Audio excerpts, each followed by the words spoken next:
بسم اللہ الرحمن الرحیم، السلام علیکم۔ اس وقت دنیا کی جو سب سے بڑی ہیڈ لائن ہے وہ ہے گلوبل سموتھ فلوٹیلا۔ یہ وہ قافلہ ہے جو خوراک، ادویات اور ضروری سامان لے کر غزہ کے محصور عوام تک پہنچانے کی کوشش کر رہا ہے۔ ہم دعا کرتے ہیں کہ یہ فلوٹیلا صحیح سلامت اپنی منزل تک پہنچ جائے اور عالمی دباؤ کے نتیجے میں اسرائیل ان پر حملے روکے اور ان کشتیوں کو چھوڑ دے۔ یہ گلوبل فلوٹیلا، اس میں تقریباً 40 سے زائد کشتیاں شامل ہیں۔ ان میں پارلیمنٹیرینز، وکلاء، انسانی حقوق کے کارکن اور رضاکار شامل ہیں۔ یہ قافلہ مختلف یورپی ممالک سے روانہ ہوا اور اس کا مقصد ہے کہ غزہ کے محاصرے کو توڑتے ہوئے انسانی امداد براہ راست غزہ کے عوام تک پہنچائی جائے۔ سویڈن کے ماحولیات کے سب سے مشہور کارکن گریٹا تھنبرگ بھی اس فلوٹیلا کا حصہ ہیں۔ اس کے علاوہ پاکستان کے سابق سینیٹر مشتاق احمد خان بھی اسی فلوٹیلا کے قافلے کا حصہ ہیں۔ انہوں نے رات کو اپنے ایک ویڈیو پیغام میں کہا ہے کہ ہم کسی صورت یہ سفر نہیں روکیں گے، چاہے خطرہ کچھ بھی ہو۔ مطلب ان کے کہنے کا مطلب ہے کہ اگر ان کی جان بھی چلی جائے تو وہ اس سفر نہیں روکیں گے۔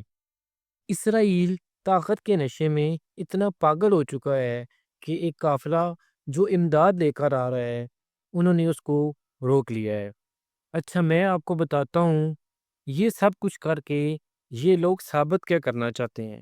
اصل میں اسرائیل نے ان امدادی قافلوں کو غزہ میں داخل ہونے نہیں دیا، کیونکہ اگر یہ کشتیاں وہاں پہنچ گئیں تو دنیا بھر کے میڈیا کو ان کے ظلم اور تباہ حال حالات کی اصل تصویر اور ثبوت مل جائیں گے۔ یعنی اسرائیل کو یہ خوف ہے کہ اس کے کیے گئے مظالم دنیا کے سامنے بے نقاب ہو جائیں گے۔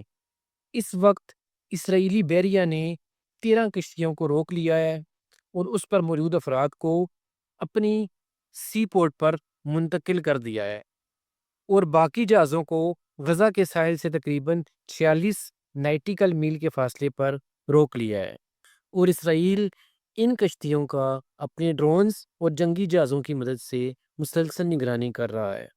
فلوٹیلا کے انتظامیہ کا کہنا ہے کہ اسرائیل نے ہمیں بین الاقوامی پانیوں میں کارروائی کر کے روکا ہے، جو کہ عالمی قوانین کی کھلی خلاف ورزی ہے۔ اگر دیکھا جائے تو یہ فلوٹیلا اس وقت ایک کڑی آزمائش سے گزر رہا ہے۔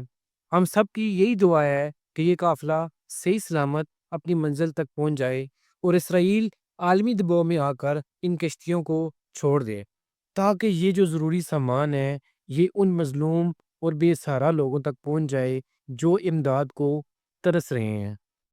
آپ اس صورتحال کو کس نظر سے دیکھتے ہیں؟